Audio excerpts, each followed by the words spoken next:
Hey enablers, Mike Kunkle here. Welcome to this week's edition of Sales Enablement Straight Talk. This week's message might be a bit of a surprise, perhaps a bit counterintuitive. Today, I want to share some surprising parallels between sales, sales management, and sales enablement. Let's dig right in. Very often, we discuss these roles being very different with different requirements and skill sets.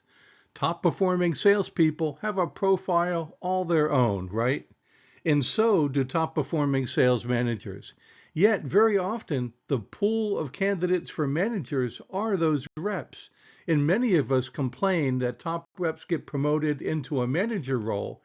And then we chide leaders for doing this, saying that you lose a great rep who turns out to not be a great manager. And the same thing often happens with moving reps into enablement roles, doesn't it? And in fact, it happens from both the seller and manager roles. They get promoted into enablement roles, which again, many of us say have very different requirements. This is something that even I have said and shared in the past, using this analogy that sales enablement is about optimizing the watch, and sales is about telling time. Now, that's a gross oversimplification to make a point, but I have said that it's not the same role, not the same requirements, not the same knowledge base, and not the same skills. Not everyone agrees with me on this next part, and it usually starts some heated debates, but I don't even think enablers need to have carried a bag. They need to understand selling and the go-to-market motions, but that's learnable. We teach it in onboarding, right? Enablers really need to be diagnosticians, analysts, and performance consultants who know how to get to root causes, solve organizational problems, develop solutions, implement them effectively, and manage change. But despite all of this, I am still going to share some parallels today.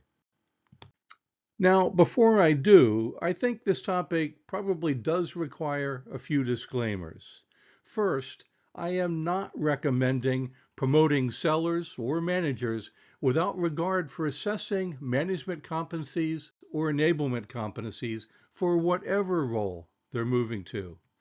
I'm also not recommending promoting without development, the old adage of the 3 Ps. Prepare prior to promotion is always the best plan, in my opinion. It works. So here's what I am suggesting. First, there are more parallels and similarities that are often discussed and acknowledged between these roles. And the differences are not quite as drastic as we make it seem, assuming that the person excelled in their current role. And then when you realize this, you purposely can begin building on these crossovers, and that's a great place to start. So without further ado, let me share the framework for how I will make the point about these parallels and crossovers. We'll start with the 6 competencies that I believe span across these roles very successfully in slightly different ways. Then I'll do the same very briefly with 6 traits and mindsets as well. Here are the competencies: discovery and diagnostics, problem solving and solution design, ethical influence and persuasion, outstanding communication skills, sound negotiation skills, and a solid foundation of business acumen. And here are the 6 traits and mindsets: curiosity, empathy, and being other-centric, drive or the will to succeed, being coachable with a growth mindset instead of a fixed mindset, a healthy dose of what my friends at Objective Management Group call figure it out factor, and of course, resilience, or what Amy Duckworth calls grit in her book of that title. One final disclaimer here that this is not meant to be a complete list of competencies for either role, not by a long shot. These are simply the 12 parallels. So let's focus on the competencies first. For discovery and diagnostics, sellers should be experts at discovery. We know this. Now, I also know that they're often not, which is part of the problem with these parallels.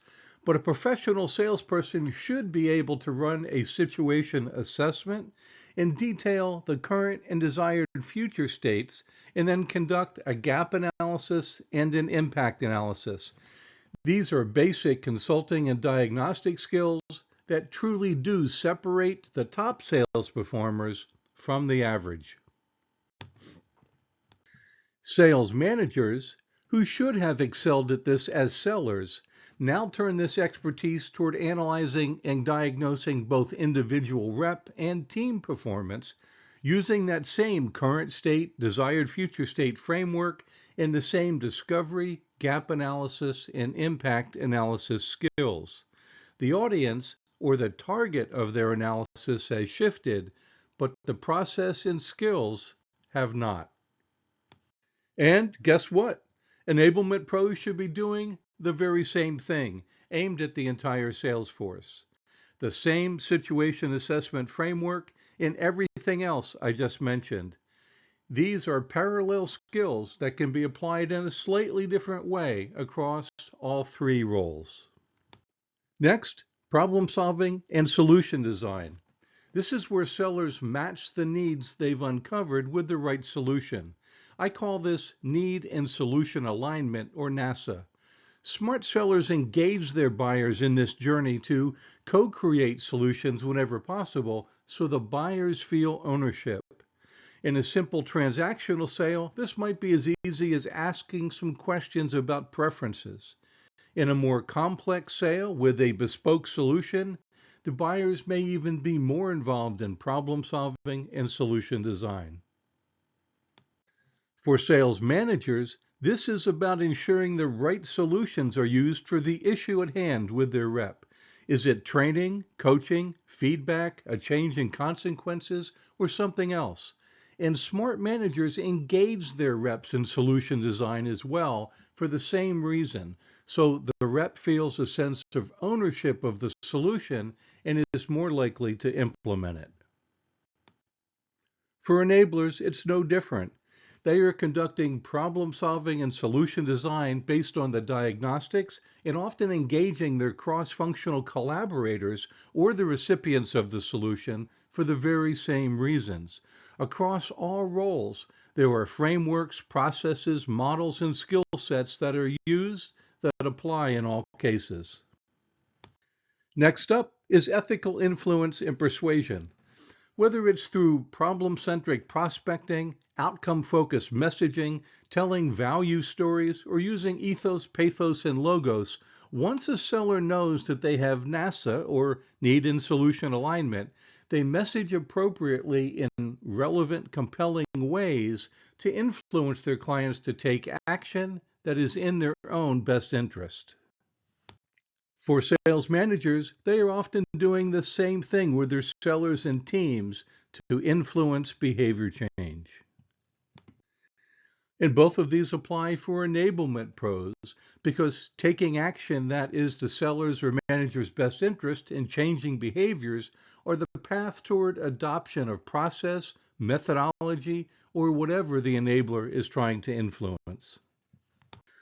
Next is communication skills, which are so foundational for everything sellers must do. Clear, compelling communication is required for discovery, solution design, presentations, influencing, and even what's next with negotiating. And today's sellers must be able to adapt their messaging not only for each person, but also the channel they are using, such as email, voicemail, social media, telephone, virtual meetings, on-site meetings, text or chats, and others. You must be able to speak, write, listen, and in general, be a great communicator. And if you truly want to excel, you simply can't speak to everyone the same way about everything through every channel. Can you imagine a top-performing sales manager who doesn't do this exact same thing? I can't. This definitely carries over.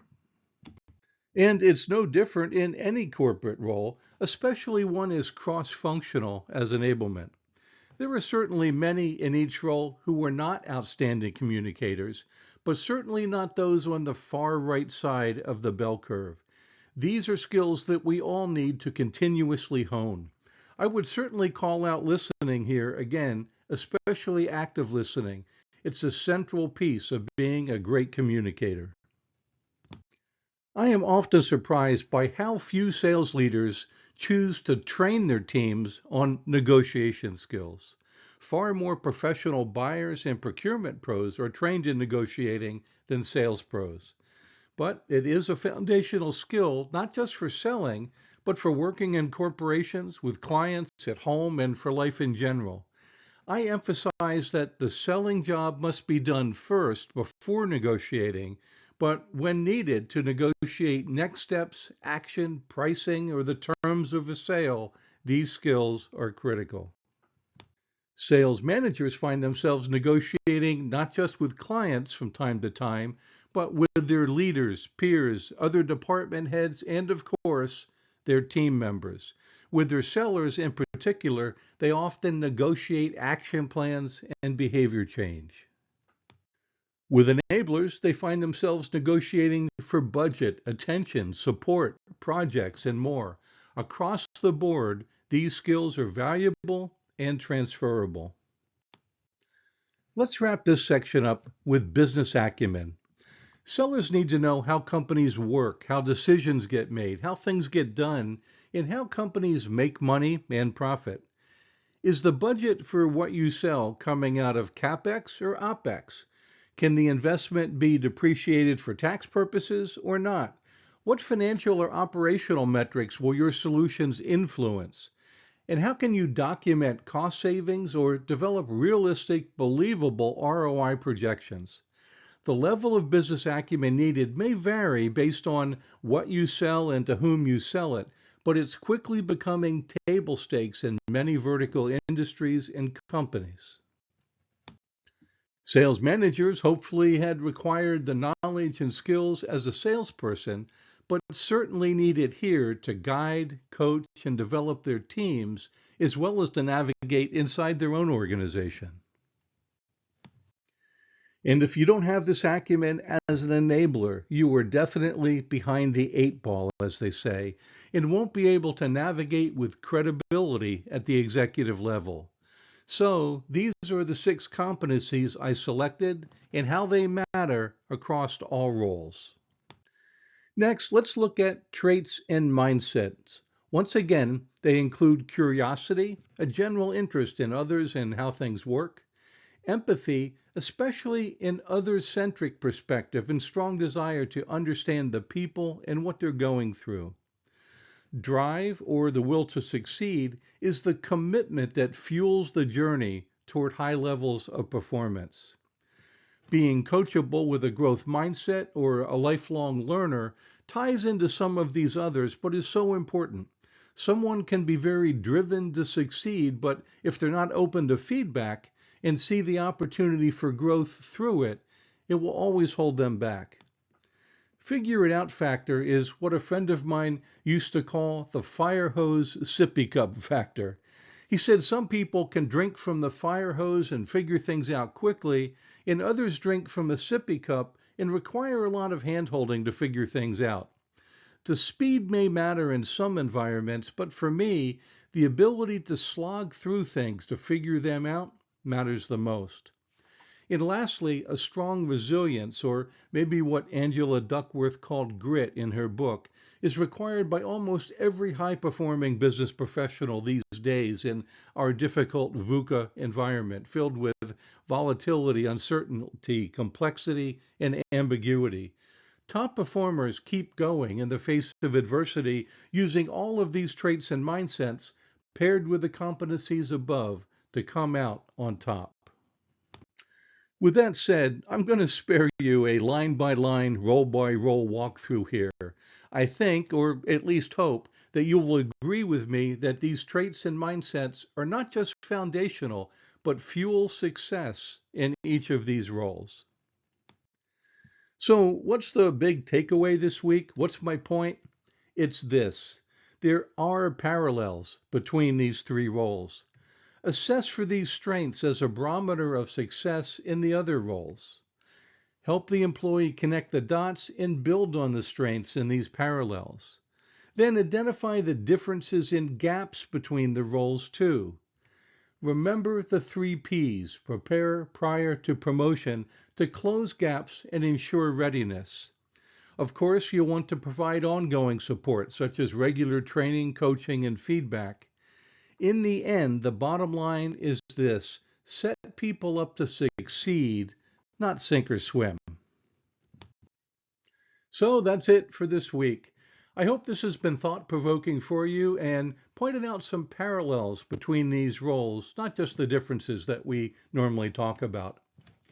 As always, if you need guidance or advice on something you're working on or hope to accomplish, check out the remaining slides and reach out. I'm here to help.